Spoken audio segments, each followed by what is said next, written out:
ባለፈው የገደለ ይገደል በሚል ርዕስ በሰራሁት ቪዲዮ ላይ አንድ ወዳጄ ይህንን ሐሳብ የበለጠ እንድንረዳው ቁጥራዊ አሃዞችን ብታስቀምጥልን የሚል ሐሳብ አስቀምጦልኛል። ማለትም ይህንን ህግ ከሚተገብሩት ሀገራት ለምሳሌ እንደ ሳውዲ አረቢያ እንዲሁም ደግሞ ከማይተገብሩት ሀገራት መካከል እንደ ሀገራችን ኢትዮጵያ ያሉ ሀገሮችን የግድያ መጠናቸውን ቁጥራዊ በሆነ መልኩ አነጻጽረህ አስቀምጥልን ብሎኛል ማለት ነው። ሐሳቡን በመቀበል አንዳንድ ነገሮችን ለማየት ሞክሬ ነበር። እናም እንደሚከተለው መረጃውን አቀርብላችኋለሁ ማለት ነው። ይህ መረጃ የዩናይትድ ኔሽንስ ኦፊስ ኦን ድራግስ ኤንድ ክራይም ወይም የተባበሩት መንግስታት ድርጅት የእጽና ወንጀል ጽህፈት ቤት የቅርብ ጊዜ ዓመታዊ ሪፖርቶችን መነሻ ያደረገ ይሆናል ማለት ነው። የተባበሩት መንግስታት ድርጅት ወይም ደግሞ ዩኤንኦዲሲ የወንጀል መለኪያ የሚያሳየን በየ100 ሺህ ህዝብ ውስጥ የሚፈጸመውን የነፍስ ማጥፋት ወንጀል ብዛት ነው። በመጀመሪያ የቂሳስ ህግ የሚተገበርባትን ሳውዲ አረቢያን እንይ። በሳውዲ በየዓመቱ በየ100 ሺህ ህዝብ ውስጥ የሚገደለው በአማካይ አንድ ሰው አካባቢ ነው።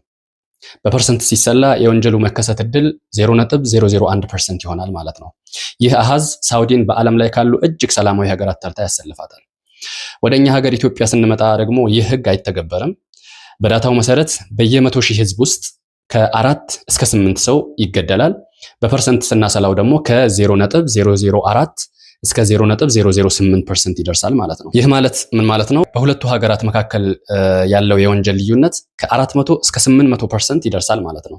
በኢትዮጵያ የመገደል ዕድል ከሳውዲ ከ4 እስከ 8 እጥፍ በላይ ይበልጣል ማለት ነው። በእርግጥ የሳውዲ ጠንካራ የኢኮኖሚ አቅምና የቴክኖሎጂ ቁጥጥር የራሱ አስተዋጽኦ ይኖረዋል ለዚህ አሃዝ ላይ። ነገር ግን የህጉ የማስፈራራት አቅም ትልቁንና ዋነኛውን ድርሻ ይይዛል ማለት ነው። ወንጀለኛው ብገድል 100% እገደላለሁ የሚለውን ስለሚያውቅ ፍርሃት ወንጀሉን እንዳይሰራ ያግደዋል ማለት ነው። ይህ ዳታ የሚያሳየን የቁርአኑ ቨርስ ምን ያህል እውነተኛ እንደሆነ ይሆናል ማለት ነው። ፍትሃዊ ቅጣት የጥፋት አዙሪትንና እንደዚሁም ደግሞ የብዙ ሰዎችን ህይወት እንደሚታደግ ቁርአኑም እንደዚሁም ደግሞ ይህም አሃዝ ያሳየናል ማለት ነው። ሐሳቡን እንዳቀርብ አይዲያ የሰጠኸኝ ወንድሜ እጅግ አድርጌ አመሰግናለሁኝ።